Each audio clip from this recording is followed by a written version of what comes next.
মহিলারা মান্যতে বেশি পাকা, সামান্য বেকায়দা বিপদে পড়েই বিচলিত বানিয়ে ফেলে। পেটে বাচ্চা রয়েছে, ডেলিভারির ভয়তে মান্যত করে, মোটা মোটা মান্যত করে। আড়াই গেছে একটা মুরগি, মুরগিটা ডিম পাড়ে, কান্তি মুরগি ফেলি এটা খাসি কুরবানি দেবো। মুরগি আড়াই গেছে, পালি খাসি কুরবানি দেবো। পরে যে দেয় যে খেড়ের বাচ্চার তলেছে মুরগি বসে রয়েছে, পাইয়ে তারা ওলা খেসু মধ্যে ওরে শোনা। তো ছেলে কয়, মা তুমি কি কইছো মনে আছে?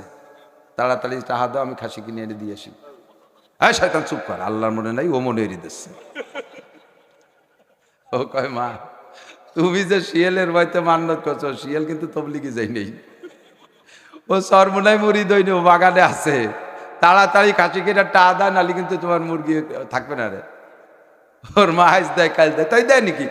700 টাকার মুরগির পরিবর্তে 7000 টাকা ছাগল দেয় নাকি? মনে হচ্ছে আল্লাহরে ভুলে ফেলাইছে। কয়দিন পরে বন বিলাইতে থাবাই দিয়ে ধরে নিয়ে গেছে। আল্লাহ আস্তাগফিরুল্লাহ।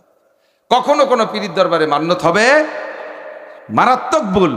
ও জায়গা দিলে ছেলে হয়, ওই জায়গা দিলে মাই হয়, ওই জায়গা থেকে তেল ফোড়া আনতে হবে, ওই জায়গা থেকে কয়লা আনতে হবে, ওই জায়গায় তেল ডালতে হবে। ওই যে মাজারে যে তেল ডালিয়ে তেলিয়ে তেলিয়ে ফেলাইছে, উপরে তেল দিয়ে কি হবে? খান জাহান আলী রহমতুল্লাহ বুজুর্গ মানুষ ছিলেন, সন্দেহ নাই। কিন্তু আমরা তাদের নামে যে শেরকি কারবার করতে, সে থেকে ফিরে আসেন। এগুলো হারাম, এগুলো কি ইত্তাকিল